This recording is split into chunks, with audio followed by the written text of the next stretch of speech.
Have you lost your job? Have you lost a loved one? Are you exhausted caring for your parents, for your kids? Well, you can find immediate relief when you read SHEILAMAC's new #1 bestseller, Bootstraps and Bra Straps. It contains the Boots formula to move from rock bottom back into action in any situation, especially right now. If life has knocked you down, pick yourself up with Bootstraps and Bra Straps. Get your copy at www.SHEILAMAC. Are you ready for a reboot? Welcome to the SHEILAMACSHOW, reality at its finest. History reminds us those hit hardest often become the change makers. This year, we've all hit crazy economic, social, and emotional rock bottoms. We all get knocked down. Something hits globally, locally, personally. It affects our health, finances, our relationships. We have to recreate a business or career. Each show, Sheila and her special guest will be sharing their reboot stories, guiding you with real solutions to upgrade and up-level emotionally, mentally, physically, spiritually, and financially. Here on NBC's KCAARADIO. If you're ready to pull yourself up by the bootstraps and bra straps, enjoy a listen. Here's Sheila. Welcome to the SHEILAMACSHOW, reality at its finest. Here we have real people sharing real stories and actionable steps to help you reinvent, rebuild, and reboot your business and personal life on your terms. I'm your host, Sheila Mac, and today we have special guest Susan Schwartz. She is a PhD with Jungian analysis and clinical psychology, and she is a member of the International Association of Analytical Psychology. She has taught in numerous Jungian programs and presented workshops and lectures in the USA and many other countries. Susan has articles in several journals and chapters in books on Jungian analytical psychology. She has a book published by Routledge in 2020 entitled The Absent Father Effect on Daughters, Father Desire, and Father Wounds. Her analytical private practice is in Paradise Valley, Arizona, United States, and her website we will share at the end of the show. So here is Susan. Welcome to the show. Thank you very much. It's my pleasure to be here. Very much. And this show actually came about with my new best-selling book, Bootstraps and Bra Straps, the formula to go from rock bottom back into action in any situation. I wrote it right before our pandemic hit, and I couldn't have fathomed all the interesting things that are going on right now. So one of the things I love to ask is, do you have a time in your business or personal life where you experienced a tough situation, and how did you get back on track? So this is probably not going to sound tough, but it actually is. So I think for myself and a lot of people, we go through life, we think we are on the right track, professionally, personally, etc. And then we come to this kind of space where, so what else? What do I really need? What do I want? And we start looking around. So a friend of mine asked if I wanted to go to a Jungian conference. It's like J with a Y is how it's pronounced. And at that conference, a man was talking about fairy tales. And just at the moment, he was talking about thunder and lightning. It was thundering and lightning. And all of a sudden, I went, I know what I want to do now. I hadn't known what I wanted to do. I was at a crossroads, and I said, I'm going to be an analyst. I'm going to find the way to get to Zurich and study there. And that was it. So it wasn't a crisis, but it was a time of, what am I doing? So we go through those times all of our lives. Yes. Wow. That's incredible. And it is something that we often have to re-identify and reinvent ourselves when our identity changes with different phases in life. I think, you're a mom and then your kids grow up and now what do we do? Or you change your job, or you're just bored and want something new and exciting, and you get to recreate yourself on your terms. I think that's true. Of course, that is also very difficult because most people say, why don't you just Be content with where you are. It's good enough. Oh, you won't make up the money that you've lost. It will take too much to get an advanced degree or work harder or do this or do that. So there's lots of naysayers we come up against externally and internally, and we get to deal with them, the inner ones and the outer ones. Because if you don't deal with them, where do you end up in life? Nowhere. I would say one other thing. When you said about your book and COVID, COVID has changed so many people's lives. I'm not just talking about the death, because of course that's awful, but it has given them a chance to reflect on their lives, to say, where am I going? What am I doing? What is of value to me? And they wouldn't have done it if they had stayed on their escalator, just going along. So it causes painful and helpful reflection. Definitely. It seems like our greatest growth happens during times of difficulty. I always put it this way. I don't think we learn a huge amount by sitting on the couch eating bonbons. You just don't do it. You have to stretch, you have to learn, you have to grow, and you have to be open to what is different from you. Different from what you've known, different people, different country, different food, different place, maybe even different dreams as well. Because dreams are part of what I work with people. And oftentimes people say, well, I didn't remember my dreams, or they don't know how to remember their dreams. And once they start by saying, I want to remember my dreams, it's like a whole part of their world starts to open up. Yes, that's so interesting. So for those listening in, could you explain a little bit more about what Jungian psychology is? What's the difference? What exactly the focus is? Yes, I will. Well, it's a little bit when I mentioned about dreams. So it's about the symptom of whatever's going on in our lives. What is going on underneath? Like our own personal history, the trail of our history, we might have quote unquote forgotten. Trail of our ancestors, the meaning of why things happen in our life, even the bad things and the good things. What's the meaning behind it? It's not just luck or chance. It's synchronistic. It has meaning. It's accessing different layers of our psyche, our culture, our traditions, even beyond those that we know. So I would say that it's taking the world that we live in and expanding it. So when someone comes to see me for Jungian analysis, I don't look at what is the problem per se, but what in the personality needs to expand. How do we become more out of our wounds than we knew about? So it's not pathologically oriented, but expansion of one's being oriented. And it always leads us into the unknown, which can be difficult, scary, exciting.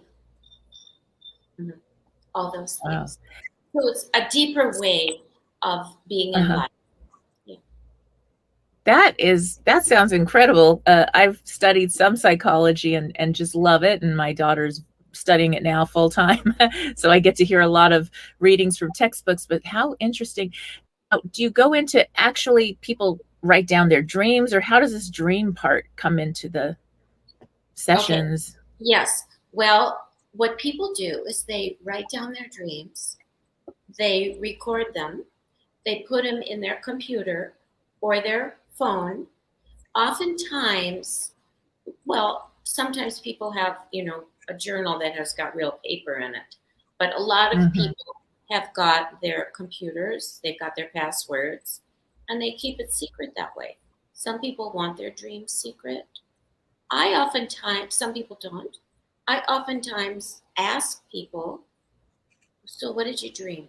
Because it really helps get into issues that the answers might not be so apparent. I'll give you an example. Many years ago, a woman I was working with had fibromyalgia, and her dream, she had a dream, and the dream said, eat this, do this for exercise, be around these people in your life. It was so clear and directive. They're not always like that, but she did it. I wouldn't say the fibromyalgia went away, but it certainly got better. Wow. Yeah, it's quite amazing. Now, what about people with night terrors, bad dreams on a regular basis? Do you work? Yes, it's a very good point. I'm going to add to that as well. The people who have dreams, the same dream theme for 20, 30 years, the same figure, the same house, and telling them that part of their personality hasn't been figured out because the old theme is still there. Oh. The old house is still there. The old way of being is still there. So the issue is remaining. Same thing with nightmares. The nightmares I always think as a headache that you haven't attended to. Our bodies, like our psyche, they want to be attended to. And if you don't, the problem will get bigger. So why I mention the body is that I oftentimes think, first of all, our bodies appear in our dreams, of course. How we are. Is it when we were 5, when we're older, when we're younger? What are we wearing? But also, the exploration of one's personality is a physical exploration as well. People oftentimes think it's just in your head. It isn't. It's your whole way that you feel, how you present yourself, how good you feel, how you don't feel well. And that's going to come up as a problem, or it comes up as one of the solutions. How am I going to deal with this? Oh. Yeah. So if you don't listen to your psyche, your body will help. You don't listen to your body, your psyche will help. It's natural. It's natural. That's incredible. Once in a blue moon, I'll catch myself laughing in my sleep, and I will wake up and know something good is about to happen, like really good, and good news will show up. So I guess maybe I subconsciously know it's on its way. There are some people who have got they can preconceive certain things, and it comes through them. Right. Some people are better than others at it. If you're good at it, you're also good at listening to it. That's what you're saying you do. Oh, yes. I have learned to listen to whatever that is. Intuitive, whatever guidance, yes. It is exactly right, intuitive. But you see, if you don't listen to your intuition, there's where I think people run into difficult problems. They get in bad relationships, they're drugs, alcohol, they're miserable, whatever. And so listening very carefully is one of the points of Jungian analysis and psychotherapy. It's really listening to yourself, because a lot of people would say, oh, you just laughed in your dream. That was just a coincidence. No, it was not. It was meant. Totally. Yes. Wow. That's incredible. Now, how long do people usually work with you or go through this type of a therapy, or what can you give an example of how it works if somebody was interested in learning more and signing up for Jungian therapy? How would that work? Well, once again, it works by listening to oneself. So some people come for a short period of time. Some people come longer. I look at I always listen to the wisdom of the people. They know when it's time to leave and when it's time to stay.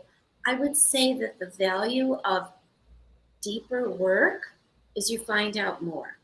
It's not to get through it in 6 sessions and then goodbye. It's figure out what's going on, honor not dependency, but learning about yourself. It's not being dependent. It's learning who you are. And everyone takes a different period of time. Anything that has analysis on it is usually deeper and longer. But I find that people benefit and are healthier. They've made studies that people are healthier the more they know about themselves. They stay healthy, they stay away from doctors, and they've got a line into their core being that really is incredibly valuable. So however long it takes to get there, that's okay. Now, is this something? Oh, sorry. No. Is this something that health insurances are covering these days, or not really? Or how does that work? There's so many different forms of psychology, and some are covered and some are not. How does that work? Well, so I think the the insurance world doesn't know about deeper aspects of the personality. So when people come to me, I honor that they have insurance, and we put it under psychotherapy. There's a code. You just have to know the right code. You slip the code in, and that works to help somebody find out about themselves. So that's something good insurance is doing. They don't realize it, but it is a good thing that they are doing, because it helps people stay healthy. Better to spend a smaller amount, find out about yourself, than hundreds of thousands of dollars on some awful operation. Oh, yes. Yeah. That's so true. There's something about if our emotions are stuck because we're not letting them out, or we're not addressing certain things that we need to keep addressing, it starts to show up and manifest in the body. It's a hurt, it's a pain, it's a discomfort, and you get it in your body sometimes because you didn't let it out. And our society doesn't let you express a lot of things. 5 days to grieve is the United States national. 5 days isn't even enough time to coordinate a service, let alone have grief. I think you're absolutely right. And the other thing is that I think classically women figure out easier because we are allowed to be more emotional in this culture. And most women want men who are emotional. And most men want to be emotional as well. And therefore, they all want to be healthy. How we learn to get in touch with ourselves is another story. And you're absolutely right. Our culture is a little too quick. 5 days to mourn. Yeah. You don't even know what you're mourning in 5 days. Yeah, exactly. Yeah. Right. It is so interesting. Do you have any advice for maybe parents listening in who are working with their children just to help them through these interesting times, through the grieving of what's going on our planet, and to be able to express these emotions, male or female, in a different healthy way? What would you suggest? I would suggest almost exactly what you're talking about, which is talk about it. That people bring it up at the dinner table, at breakfast, while they're having a walk. Why are we in this? What does COVID mean? Why has it happened? And also look at all the plagues throughout history. It can be incredibly interesting. It's not just about death. It's about how we learn to protect ourselves, how we care about ourselves, how we continue on, how we learn to go slower. That's also possible. And people talk about with their kids how sad they are. They can't have their high school graduation.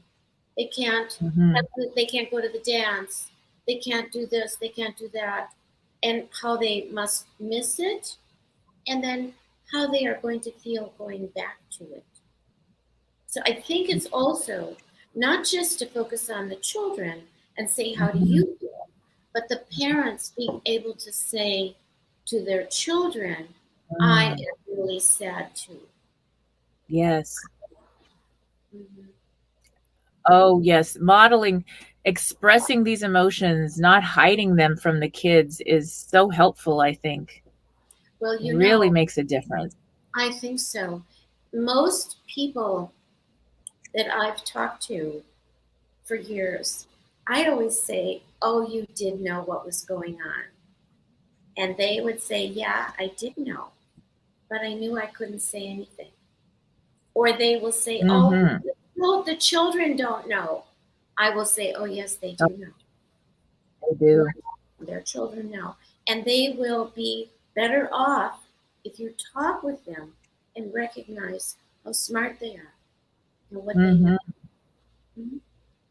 Very, very true. So true. Hey, so if you're listening in, if you're in a relationship and you're struggling and your parents and you got these kids and you're trying to pretend everything's great, they know. They totally know. So it's easier to have open discussions and to go get help, ask for help when you need it, work things through, but really be honest instead of pretending. I think you're right. And also, you said something about ask for help. Mm-hmm. We live in a culture, this is our culture, where asking for help is difficult for a lot of people. And yet, how do you get through life if you don't ask for help? And children need to know Yes. that it's okay. And they can come to their parents and say, I'm sad, or I'm happy, or I feel this, or I'm struggling. Can you help me? And parents would Yeah. want to be there as well as to say, I can't help you. Be honest. I can't help you, Mm, but let's find somebody who can. yes. That's a great point. I think about a pastor, a rabbi, a priest, somebody that's working with a lot of people that come to them with problems. And they don't help everybody. They refer to therapists. They refer out to different programs. Go to AA, go to a help group, go to this, Narcotics Anonymous, whatever the situation is. They get them the help they need. They don't do everything for them. And as parents, we don't have all the answers either. And so it's, to me, that's a great example when I look at how other leaders deal with a large group of people coming to them on a constant basis with their problems. So that makes a big difference. Yes, it does. But it's the same kind of thing with the children because they would want to feel a certain openness that they can come and admit how they feel. Because if we're open in our families with our partners, then maybe we can be more open in the world, into the world. I'm going to just divert a bit here and add to your comment, kind of. And that is when people have dreams and they're having sex with somebody else rather than their partner, most people say, oh my gosh, I couldn't tell my partner this dream. And I would say, yes, you can, because that one you're having sex with in the dream might be a part of you. So the different characters in the dream are parts of ourselves. Maybe who you're having sex with in the dream is a part that you want to be more intimate with. So it's a place of be open, be open. Also ask your kids about their dreams. Ask them. I would imagine a lot of children have had difficult times during COVID because of all the fear. And so if they can talk about their dreams with their family, so healing, so natural. Right. Yes. And if you make it an open conversation, I have 6 children, so I adopted three of my own. So this big family from different cultures all together as one. And so we had every evening we would have a routine and kind of like our family ritual where we would read and then we would go around in a circle and we would talk about our day and how we felt and the emotions and what's going on in each one's life. And it really made a difference because my kids would come to me with things like, oh, I went to school and this one's cutting, we need to go get help. Or this kid that we know is getting into drugs. And they would tell me before it became an issue of theirs, or, and so that we could get help because they didn't have any fear, because we talked openly all the time. We kind of had to with our situation, blending this big family anyway. And so it was just something, that process started when they were really little. Like they could talk, they were in that circle, they just sat there with us and we would go around and they'd have their time. And so it was some ritual and routine, and that could be for couples even, to have that space and time. That you are exactly right. I oftentimes suggest to couples, find a lovely place, just like you did with your family, so naturally, and sit down every week, every day, take some minutes. You don't have to spend 1,000,000 hours, but really address what's going on. That is gorgeous. There was a Native American tribe called the Senoi, Senoi, and part of their culture was to sit around just like your family and share their dreams. Wow. I mean, yeah, you just did it. See, it's in us somewhere, and the coming together is so natural. That's how people heal their personality. Is they get all those separate parts and bring them together, and they're terrible.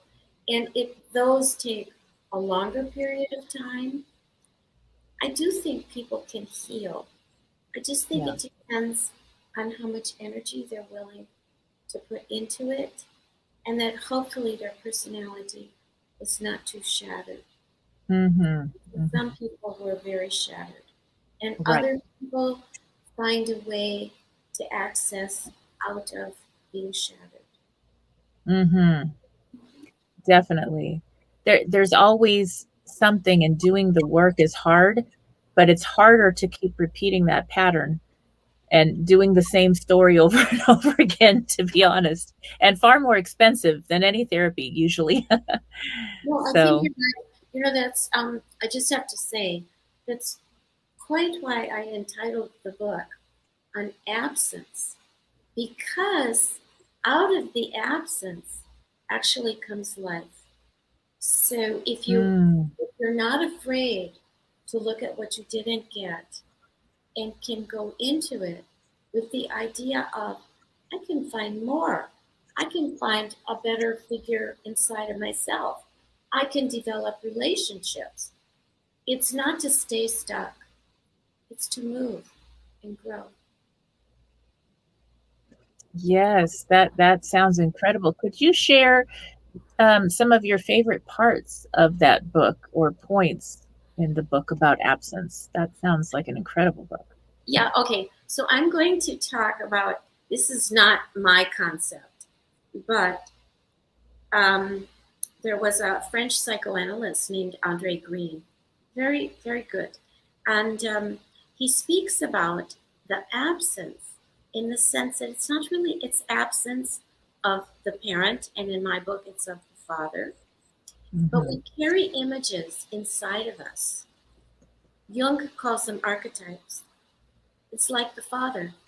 And that is always there to access. So if you didn't get a good one, we carry good images. We carry bad ones. We carry in between ones. But we carry a range of images. And those images can be brought out in other situations. So the absence fills. Again, it's not absent to stay absent. It's absent and then to fill from our nature inside, because we carry so many pieces we don't even know about. There are possibilities and growth places. Wow. So, yeah, it's a complex concept, but I think it has hope because, as he says, and Jung says as well, that those pieces are in our psyches. Are we going to access them? And will we? And it's possible, yes. Yes, you have to work at it, but, Yeah. but they're there. They're there. Yes.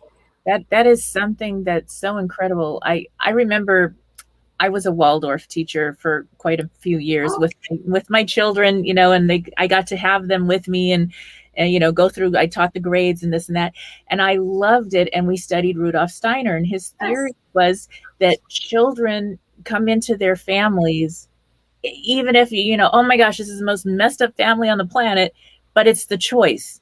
And it's part of the humanity and of learning and the lessons that you chose and needed to go to the next level, to become the full person that you are and work through whatever it is. And I thought, wow, that's incredible. Here, I had this beautiful gift. I had one child, and then the doctors told me it's impossible. You can't have any more. So then we adopt 3. And then I had 2 more naturally. So much for the doctors. And they were all supposed to be part of the family. And so, yes. But also in your very touching real story, you didn't listen to anybody but you.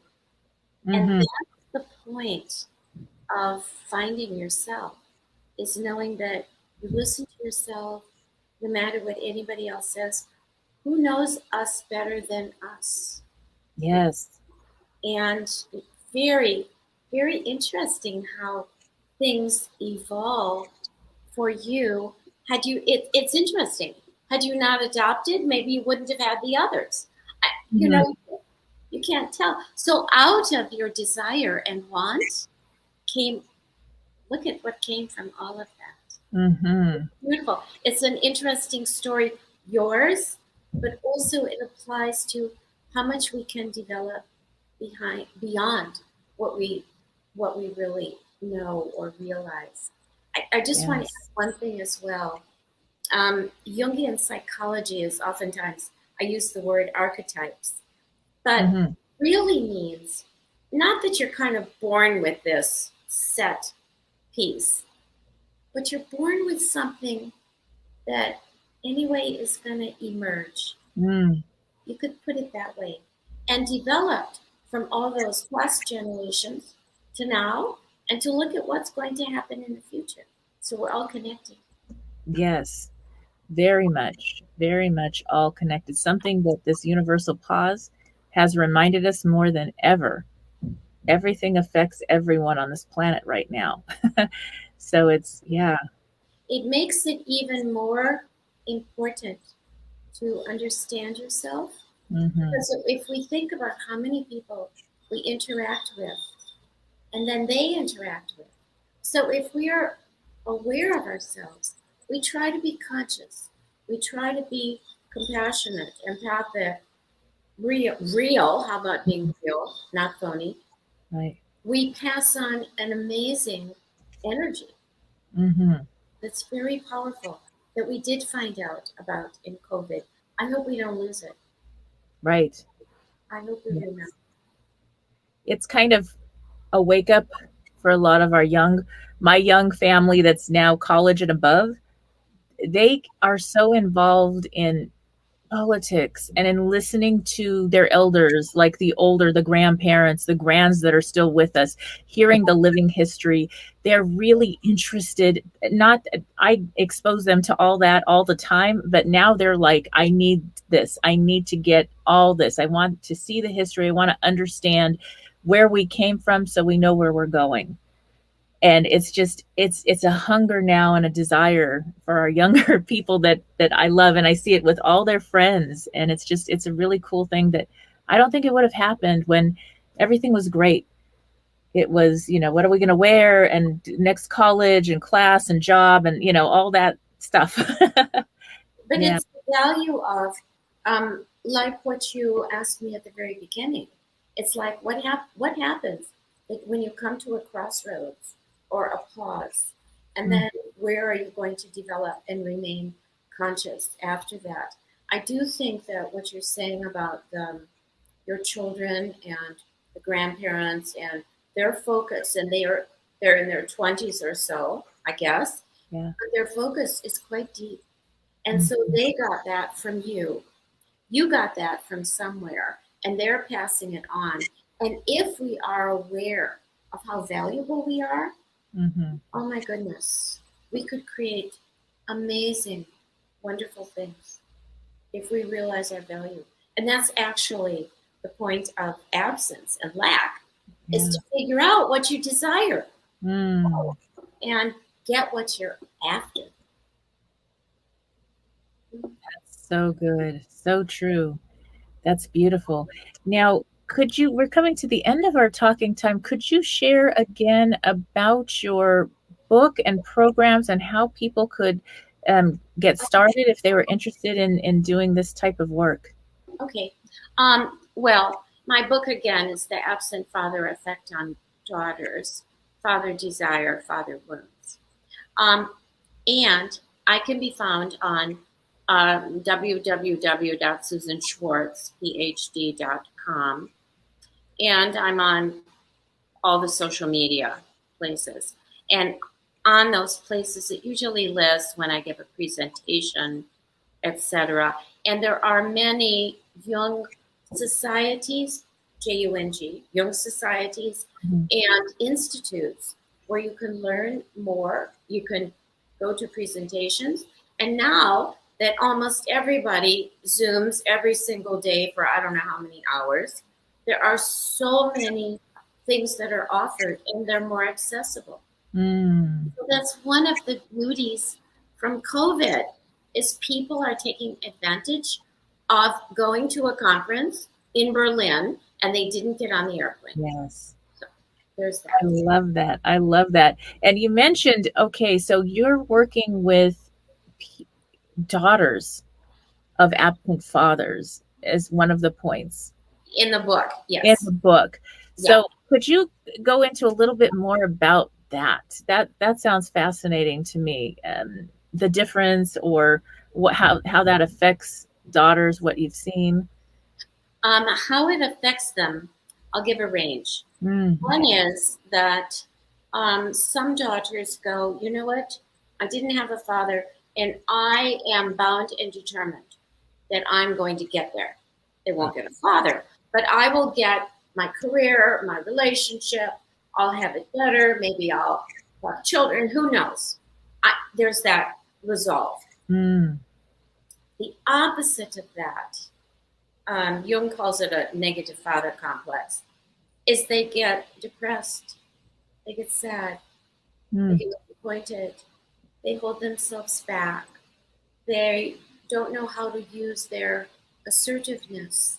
They don't know how to feel confident. They might not like their own physical self because they didn't have a father who said, wow, you look good, you don't look good, something helpful. Yeah. So there's an entire range of how daughters will react.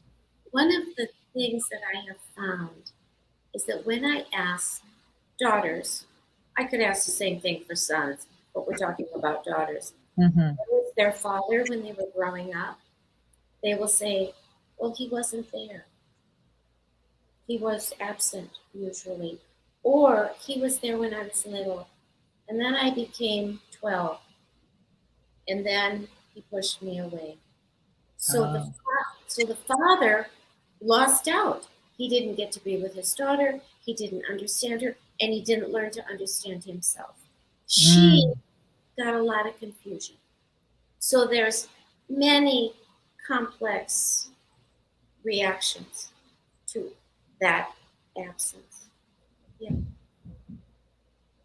That's really interesting and happens more often than not nowadays. With one parent or the other. We're talking about fathers and daughters, and yes. It does have a huge effect. And so At any stage and age, parents listening in, maybe you've been absent.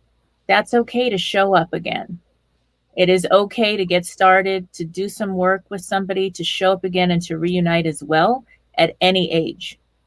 Don't let it stop you because there's a certain age or your children grew up. It's never too late. I would just add, I agree with you. And even if it's almost more amazing, not more amazing, but it's amazing when a parent comes back with emotion and can talk about it with their children. It really has an impact, and it's very powerful on everybody. And the comments I said about daughters, it oftentimes sons feel pretty similarly. They might enact it a little different, but they also need their dads. Definitely. Yeah. Definitely. Well, thank you again, Susan. One more time, can you share where people can get your book, the name of your book, and yes. Thank you. So it's published by Routledge, and it's available on Amazon, Karnak, Routledge, and all the other book sites that there are. And again, is The Absent Father Effect on Daughters, Father Desire, Father Wounds. And you can find me on the web at susanschwartzphd.com. Thank you. Thank you again, Susan. And for those tuning in, we'll be back after these messages. Overview of the Boots formula. In December of 2017, I lost my house, my car, and my cat due to a fire. It sounds like a country music song, but that was my reality, and yet another rock bottom situation. After a long period of doing really well, when we're able to retrain our minds to focus on the positives, we're able to enjoy more of life, even while we're rebuilding and rebooting. We're going to start.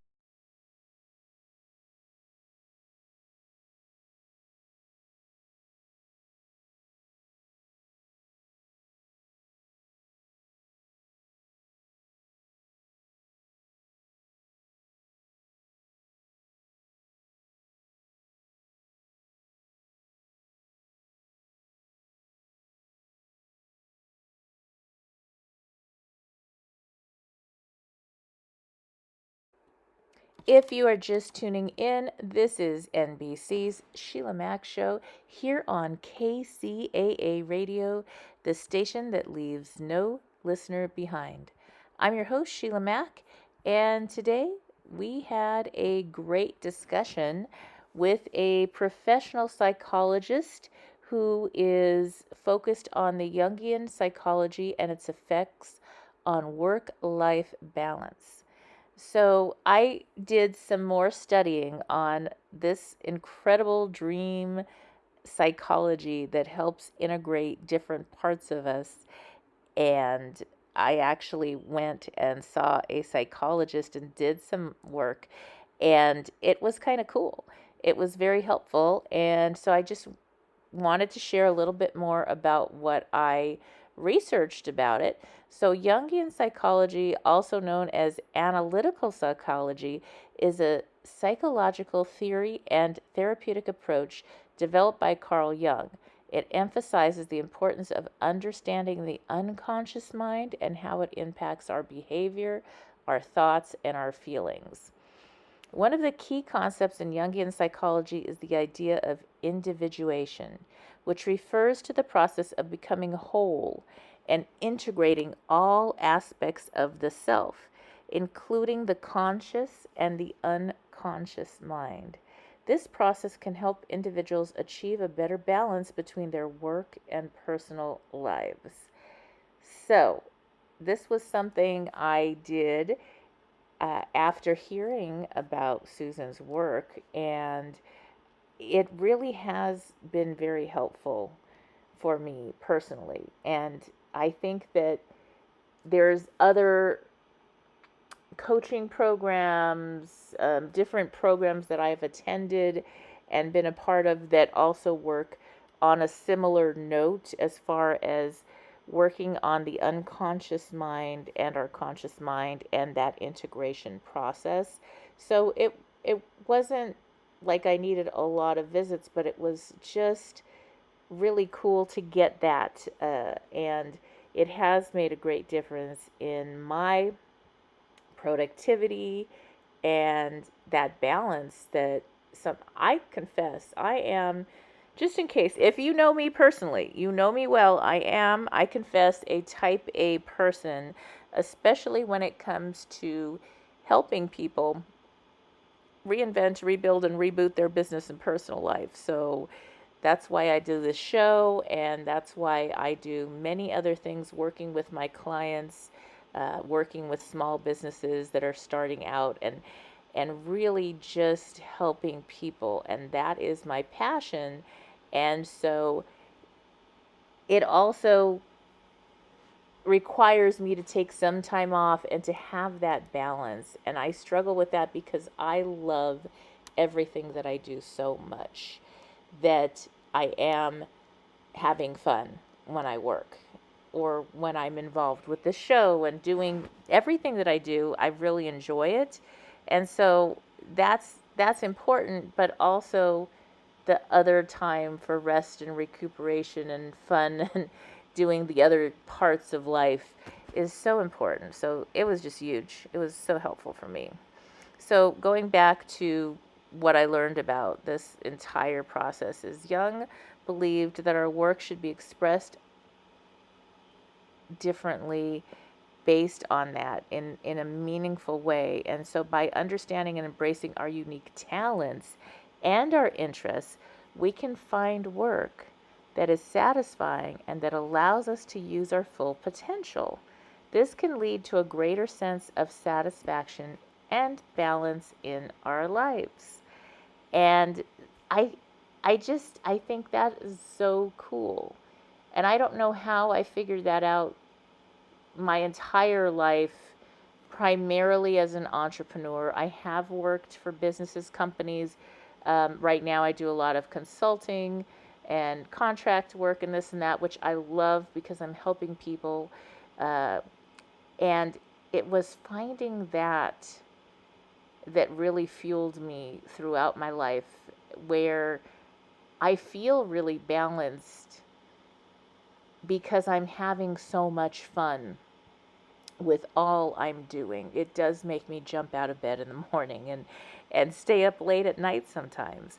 And so that is something that, to be able to express your individuality in a beautiful way and yet in the same way be in contribution is just a really big thing for me. And it fuels what I do, that is for sure.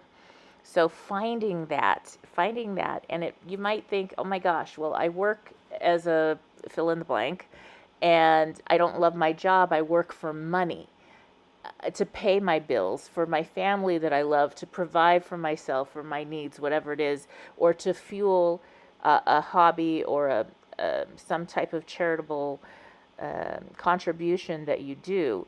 And so there's ways to bring in your talents into whatever you're doing. I mean, I know I've brought that up before, but working at my gift store, it was pretty incredible because it came from the heart. My store was an open source learning program for many at-risk youth, kids that were emancipating from foster care, and nobody wanted to hire them, and they got to go through their training program with me, and they were part of the store and part of my extended family. And coming from foster care myself as a young child and all that, it was my way of being in contribution. And I still mentor kids today. So it was really an important part of the store. And you think a store just makes money, but it was contribution to my clients. It was everybody that walked in that door was treated like a person, people first. And so it wasn't about selling the stuff, was providing what the clients, what the people in that community wanted to buy, because I always asked them what they wanted me to provide for them. Yet it was a lot more than that. So it doesn't really matter, even if you think it's something, just selling stuff. How can you make that into something beyond? And that's using your talents in a unique way. So now, on the other hand, when we do ignore our individuality and we try to fit into a societal expectation, we can become disconnected from our true selves and experience dissatisfaction and imbalance in our work or personal lives. Oh, wow. And that is huge, because there are so many expectations that are placed on a male or a female, or whoever you are. I just think, as a woman myself, my goodness, there's a lot. There's expectations of the perfect house and the perfect health, fitness, shape, and you got to look this way, and there's so many expectations, and it's almost like I find that the biggest judge is other women that are trying to meet their own expectations. And if you fall short of their expectations of how you're supposed to live your life, then they will let you know. They will let you have it, because, how dare you fall out of line? and so, I have really silly rules about not having rules and expectations for others, but it is something that shows up often, and it's something that we've got to work on as a society, where we can just put all that stuff, all those outside expectations down, because they are nothing compares to you when you are being who you truly are, and you are bringing your talents forth, and you are showing up as who you are on this planet. And right now, we got some I can go into, and you already know, and we won't even go there, crazy stuff going on in our planet and in community, when we come together, not with this judgment or this expectation, but when we use our talents together as a force for good to be change agents, how we can, in whatever way that is, whether your contribution, your heart is for helping children or helping puppies or kittens, or volunteering for something that you really are passionate about, or using your talent that you love to do. You do this for free. You love it. When you go and do that, when you go and do you, wow, there is no competition. There is no question. You are being who you are planted here to be. And right now, we need everybody to integrate with that, put down the expectations of others, and be who you truly are. The lights that you truly are beyond expression. And they are so beautiful and so needed right now, that it's not a matter of what other people think or say, because you will find that people will be thanking you. You will attract and be attracted to aligned friends, business associates. Everything will show up that's aligned with who you truly are when you put that down. So Jungian psychology also emphasizes the importance of paying attention to our dreams, which can provide valuable insights into our unconscious desires and needs. By understanding and addressing these needs, we can achieve a greater sense of balance and fulfillment in our lives. So, in conclusion, as the horn beeps, Jungian psychology can be a valuable tool in understanding and achieving a balance between work and personal life. By understanding our individuality and embracing our unique talents and interests, plus paying attention to our unconscious desires and needs, we can create a life that is both fulfilling and satisfying. So thank you for listening to our podcast today, and this special on Jungian psychology and its effects on work-life balance. Remember to tune in next time for more insights on personal growth and self-improvement.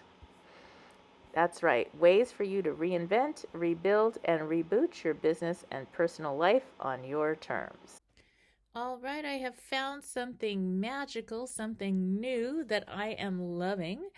At this stage in my life, I have been switching to the cleanest, best, healthiest makeup, shampoos, facial products. So I did find a incredible makeup line, and they have been around quite some time. It is called Beauty Counter, and if you go to beautycounter.com/SHEILAMAC, SHEILAMAC, or SHEILAMAC.com, and at the top of the menu, look for Natural Beauty. That will bring you to the site where you can learn about the specials and give clean beauty a try. I am just loving the difference it's making in my face. And one of the things that was really bothering me was a lot of the other products. I could not find eye makeup that wasn't irritating. So this is really like one of the few products I can actually wear around my eyes. And so I'm really loving everything. It makes my skin feel really clean and fresh. And so give it a try. Again, SHEILAMAC.com/natural beauty to learn more. Tune in again right here on KCAA, the station that leaves no listener behind.